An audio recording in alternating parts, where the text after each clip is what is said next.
Welcome to Unit 9. I try to give money to charity regularly, and I'd always help a friend if they needed me, but I know I could do more to help others. When was the last time you helped a friend?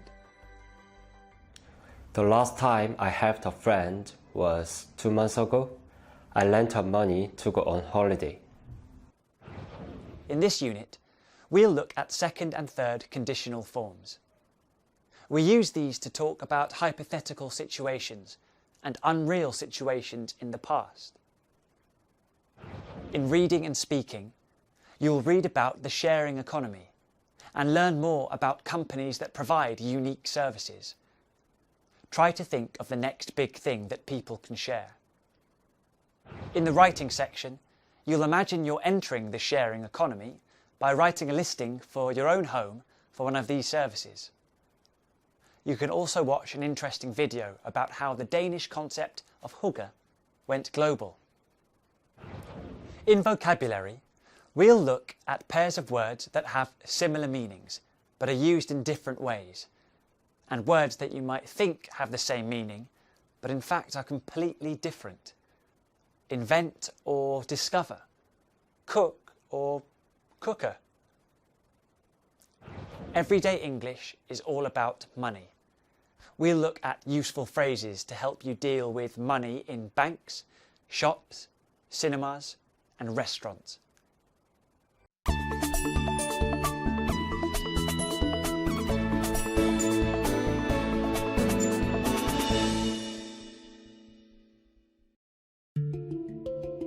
Hygge.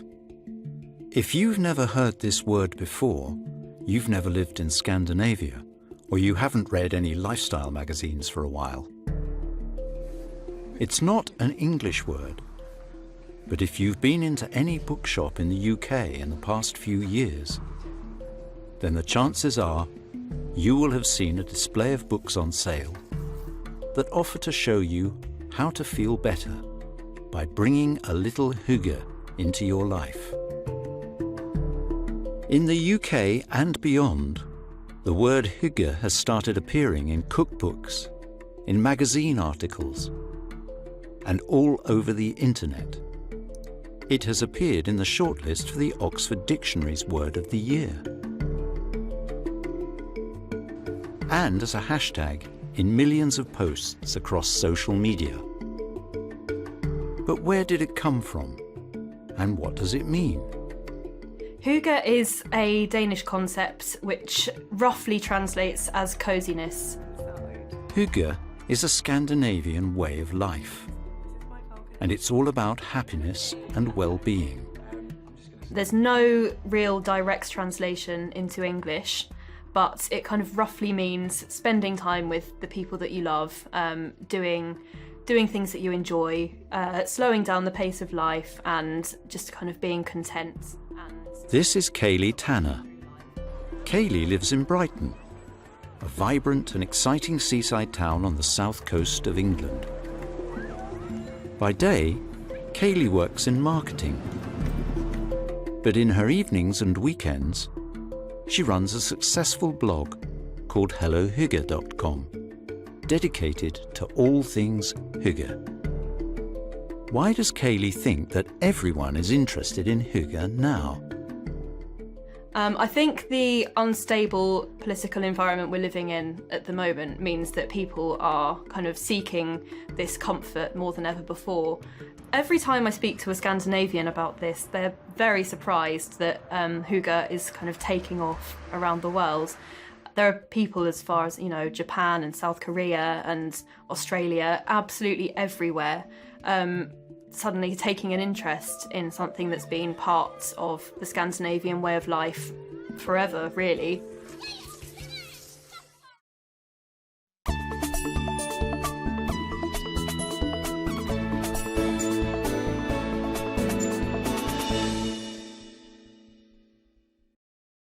I absolutely adore Scandinavia. I've been so many times, and every time I go, I just fall in love with it all over again. So I started my blog Hello Hygge in January 2015 after reading about the concept of hygge in a book called Scandinavian Christmas. At that time, If you'd looked on the internet for information about hygge, you wouldn't have been able to find much in English. So I decided to set up an English language blog all about the concept. And as interest in hygge has grown around the world, so has Kaylee's blog.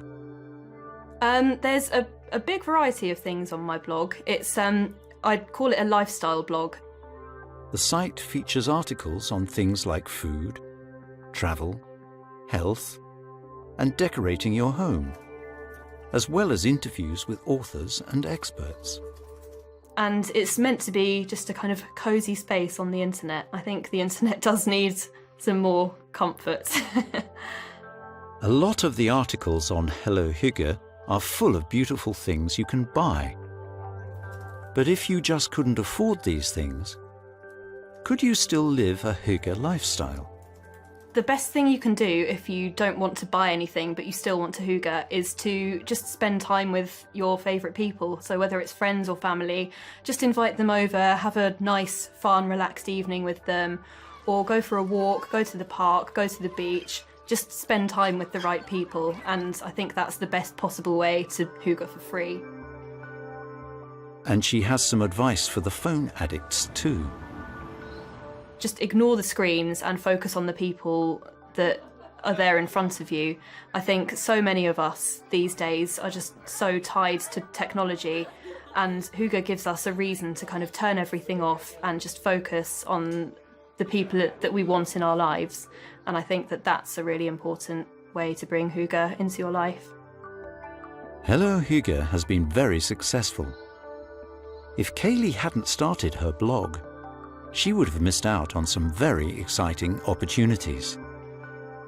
I was asked to appear live on Norwegian breakfast TV, which was very strange. I've never been on TV before, so that was unusual, but something I'd never do without the blog. So it's great to have all these opportunities to do some different things.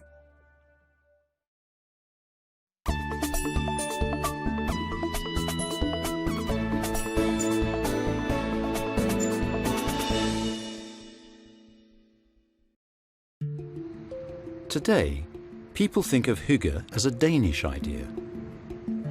But the origin of the word is actually Norwegian. It was borrowed by the Danish in the 18th century. Its original meaning was to do with seeking protection and shelter from the harsh cold weather of the Scandinavian winter. I think because Scandinavia is such a cold, dark part of the world for so much of the year, I think that it plays a massive role in hygge, because in those long, dark winters, people need something to keep them going. So it's a way for them to kind of combat this with coziness and warmth and kind of bringing some light into the cold winters, which I think is a really nice concept. And as light and warmth play such an important role in hygge, it isn't a surprise to see that people in Scandinavia have found new and innovative ways to overcome their cold, dark winters. The tiny town of Rjukan sits at the bottom of a very steep valley. During the winter, the sun never rises over the mountains. For the residents of this town, it wasn't enough to just light a fire and wait for summer. Instead, they built mirrors on the mountainside. Today, these mirrors reflect the sun down into the town square. And it's clear to see the difference it makes.